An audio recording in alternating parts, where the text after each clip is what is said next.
الفيديو تاع اليوم تلقاكم بصحة وعافية يا رب. اليوم جيتكم فيديو تاع البقلاوة. عندي شحال ملي صورته البنات وخليته حتى يعني قرب العيد باش نحطها لكم. كنت صورته قبل رمضان. شوفوا هذا البقلاوة كانت عندي كوموند بصح خرجت لي تحفة تحفة تحفة. وش نقول لكم شيرة زعما كينا ما فيها لا تعب لا والو، يعني ما تقعديش تطوي وما فيها لا ماشينة لا والو. تبعوا لا فيديو حتى الاخير باش هكا تدو كامل المراحل وطريقة التحضير. هنايا نبداو على بركة الله نفوتوا للعجينة تاعنا. شا نحتاج؟ عندي 4 كيلو تاع الفرينة، نضيف عليهم زوج مغارف كبار تاع اللحظة راح تعطينا واحد اللون بزاف شباب للبقلاوه تاعنا. ضفت عليها كما شفتوا القرصه تاع الملح، وراح ندير عليها كيلو تاع ليدام. البنات انا درت سمن، اللي تبغي دير المارغرين دير المارغرين، يعني ما عليها والو. راح نبسس العجينه تاعي تالي ما يبقوليش كامل فيها هذوك لي غرومون. شوفوا راك تشوفوا في العجين الفرينه تاعي بسستها البنات وما قعدش فيها هذاك الحبيبات. راح نضيف عليها حبه تاع البيض ونجمعها بالمازهر. انا درت المازهر وحده، ما درتش الماء ومازهر، درت مازهر وحده. تقدروا ديروا الماء والمازهر عادي، بس انا فضلت النكهه تاع المازهر تجيني قاويه البنات في البقلاوه تاعي. هنا راح نجمعها البنات، ما نجمعوهاش العجينه تكون تاعنا طريه بزاف وما نجمعوهاش تكون يابسه، نجمعوها متوسطه يعني تكون حاكمه روحها طريه وحاكمه روحها. شوفوا العجينه تاعي كيفاش راهي. انا هي هذا العبر تاع هذا الكيلو تاع كيلو فرينه. هذا الكيلو تبغوا على حسب الكيلو نتوما اللي ديروها، تبغوا ديروا تنقصوا في الكيلو، تبغوا يعني تبغوا تقلوا تكثروا. كيما انا كانت خرجت لي بلاطو تاع 30 على 40 وخرجت لي بلاطو واحد اخر هذوك اللي راهم صغار 30 على 10 سنتيمتر. هنا قسمتها برك من جاتني كبيره قسمتها باش تندمج، يعني كي نجمعها نجمع العجينه تاعي تندمج لي البنات. كانت كبيره وغبنتني، قسمتها على زوج وجمعتها. دروك نجو نقسموا العجينه تاعنا، غادي نقسموها على 4 تاع القطع. نحتاجو 4 تاع الكرات، يعني في اي عبر نعبروا بها نتمشوا بهذه الطريقه. العبر يختلف على حسب البلا اللي عندكم ويختلف على حسب الكميه اللي راح ديروها، يعني تكثر ولا تنقصوا تبقى عندكم. برك العبر تاعنا نروحوا معاه كيما هو. درت 4 كيلات فرينه نروحوا معاه. هنايا نروحوا للحشو البنات. انا كنت قسمت العجينه تاعي على 4، نديرها في كيس بلاستيكي ونخليها تريح. نروحوا للحشو. عندي 3 كيلو تاع الكاوكاو حمصته وطحنته. الكاوكاو هنا بالقشره تاعه البنات، محمص ومطحون. عفوا 4 كيلات ماشي 3 كيلات. راح ندير عليهم كيلو غير ربع تاع السكر. وهنايا درت عليهم كميه تاع 100 غرام تاع مارغرين ولا مارغرين ولا سمن. انا كنت درت السمن. اللي ما تبغيش السمن تستبدله بالمارغرين عادي. وكما شفتوا راح نجمعها. بسست هذاك المارغرين تقدروا ديروه ذايب البنات، غير انا من كان طالق روحه عندي درته كما هو. وغادي نفتله كما نقولوا كما من يفتلوا الطعام بالمازهر. ما نديرش الماء، غير المازهر ونبدا نفتل فيه كما راكم تشوفوا، يعني يقعد لنا حبيبات ما يوليش عندنا عجينه. كامل راكم تعرفوا الحشو تاع البقلاوه. هذا الحشو يجي معسل يجي طري، ولا بات تاعكم تبقى لكم يعني شوفوا تبقى لكم اطول مده، يعني 20 يوم. انا يا مور 20 يوم بس لقيتها مازالها مقرمشه محافظه على القرمشه تاعها ما شاء الله. يعني دائما انا من ذاك ندير حاجه نخلي حبه ولا زوج نخليها على جهه باش نشوف كيما هذا البقلاوه، نشوف القرمشه تاعها على قداش راح تطول لي. يعني قلت لكم موراها بواحد 20 يوم ولا اكثر وتلاقيت هذيك الحبه تاع البقلاوه مازالها مقرمشه. هنا نروحوا للعجينه. بعد ما كانت ارتاحت عندي راح نجيب القسم الاول، يعني العجينه الكره تاعي الاولى، ونحلها بهذه الطريقه. شوفوا هنايا تبعوا برك المراحل. انا راح نستعمل المايزينا فقط، ما راحش نستعمل الليدة. نستعمل غير المايزينا. نحل العجينه تاعي بهذه الطريقه. لازم نديرها على شكل مستطيل كما راكم تشوفوا. العجينه تاعي نرققها غايه ونجيب كميه تاع المايزينا. شوفوا ديروا المايزينا البنات ما تشحوش عليها، ديروا كميه تاع مايزينا ومشوها على العجينه تاعكم كاع كيما هكا كيما شفتوا مشيتها انا بيدي. نجي العجينه تاعي نديرها على زوج باش ندي هذاك الوسط. كي نجي عند الوسط راح نطبقها بهذه الطريقه كيما من نخدموا لاباط فيتي، طريقه تاع لاباط فيتي. نحن نعاود شوفوا نرش المايزينا ونزيد نطبقها ثاني جهة واحدة أخرى، ونزيد نرش المايزينا ونعاود نطبقها كيما راكم تشوفوا البنات. هذه هي العجينة تحصل عليها. أنا كنت خدمتهم في 4 كيما راكم، نخليهم يرتاحوا، ما نخليهمش يرتاحوا بزاف البنات، واحد 10 دقائق ولا حتى 20 دقيقة ونجيو نكملوا الخدمة تاعنا. هنايا عادي نعاود نرش المايزينا ونحل البقلاوة العجينة تاعي بهذه الطريقة. لازم نحلها على حساب الطول تاعي تاع البلاطو. قلت لكم انايا دار لي الطول تاعه 40 على 30 سنتيمتر. ما تكونش الطبقة تاعنا غليظة بزاف وما تكونش رقيقة ثاني البنات. الا كانت رقيقة راح تيبس معاكم، ما راحش تورق معاكم غاية.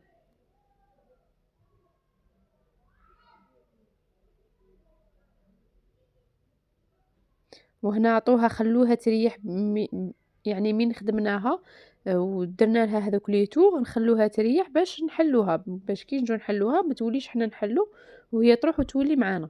هنا جبت البلاطو تاعي قصته على العجينه. كي شفته هذاك هو راح نشكله في العجينه، يعني نسويه في العجينه كيما راكم تشوفوا البنات. وريت لكم السمك تاعها ما تكونش غليظه ما تكونش رقيقه. ونحلو العجينه الثانيه ونعاودو نحطوها فوق كيما شفتوا ما درت بيناتهم حتى شيء. ما درت لا مايزين لا مايزينا لا مارغرين لا والو. نعاود نحطيتها نفس الطريقه نفس الطبقه فوق اختها. هذو طبقتين، يعني نديرو طبقتين من تحت وطبقتين من الفوق. هنا دروك غادي نجيب هذاك الحشو تاعي ونستفه فوق ال يعني نسويه فوق العجينه تاعي. البنات لازم لكم الحشو يكون على استقامه واحده، ما تكونش جهه طالعه وجهه هاوده.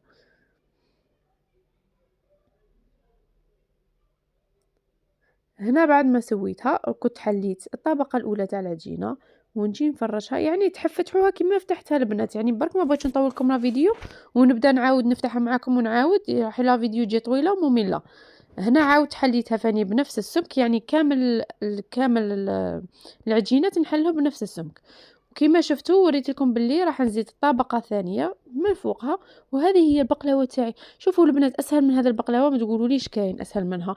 سهله لا تعب لا. على بالنا بلي البقلاوه التقليديه لا يعلى عليها بصح. كي نجو للتعب وكل شيء كاين نساء عاملات يبغوا يديروا حاجه يعني تكون شابه وبنينه وتكون فاني يعني ما تشدش اليد. هنا هذا البقلاوه شوفوا ما شدتليش انا ما ساعه كنت خدمتها. شوفوا بعد ما كنت شكلتها كنت خليتها البنات غطيتها ودخلتها للثلاجة ولا تخلوها فوق سطح العمل. راه البرد كي يكون الحمى ندخلوها في الثلاجة خلوها تريح. قد ما تريح البقلاوه تاعكم قد ما تجيكم مليحه البنات. يعني انا شوفوا قد ما انا خدمتها الصباح وشكلتها وخليتها في الفريجيدير خليتها فوق البوطاجي والحشيه كامل جيت راني نقطع في البقلاوه. هنا الغرض من هذا البقلاوه نخلوها تريح شهوه هو كي نبدا نقطع. شوفوا معايا كي نبدا نقطع في لاباط تاعي ما نوليش انا نقطع وهي طايره معايا ومين ندخلها في الفرن طيب. دوك تشوفوا كي نخرجها تبقى على حالها، يعني البقلاوه تاعي ما تتقلش الوجه تاعها ما يتقلش ما يوخرش على بعضه. فهمتوني راح تكون على حبه واحده. هنايا في التقطيع باش تجيكم يعني اللي مبتدئه وكل شيء سهلت عليكم تجيكم الحبه قد خدها ديروا طابع على هذاك الطابع القطره تاعه 3 سنتيمتر حتى 4 سنتيمتر عادي. نبدا نقيس على الحبه تاعي على البقلاوه تاعي كامل قستها كامل البنات كيما راكم تشوفوا يعني طراسيتها برك هذاك الطابع ونجي نقطع بالموس. حاجه بزاف سهله قلت لكم ما تشدكمش اليد. تشوفوا اي مبتدئه نقول لك ديريها وعينيك مغمضين راح تتحصلي على اروع بقلاوه. واللي ما نجحش معاها البقلاوه تجي لي كومونتير وتقولي بلي البقلاوه تاعي ما نجحش، يعني ناجحه 100%. هنايا نجو لكميه ليدام انا البنات انا كنت ذوبت 500 غرام بصح ما درتهاش كامل بقات لي واحد 120 غرام تاع ايدام. هنا راح نسقي البقلاوه تاعي. سقوها البنات بليدام عادي. هذا هو علاش ما درتش في الطبقات. هنا جيت سقيتها، ندخلها للفرن على 180 درجه، نجعلها الفرن غير من تحت. كي يتحمروا الاطراف نزيد نشعلها من الفوق تتحمر ونجبدها. وهذه هي البقلاوه تاعي. كانت دات معايا 50 دقيقه في الفرن على درجه حراره كما قلت لكم 180. نشعلوا من تحت كي نشوفوا الاطراف تاعي يبداو يتحمروا نشعلها من الفوق ونعسوها البنات. انا من ذاك على بالكم باللي الكوشه تاعي تحرق لي من الفوق، يعني شحال من حاجه تحرقها لي. انا البقلاوه قعدت واقفه عليها حتى اللي طابت، يعني كي شعلت لها من فوق قعدت واقفه عليها حتى اللي طابت. نعسلها، دات لي كيلو تاع الحسل.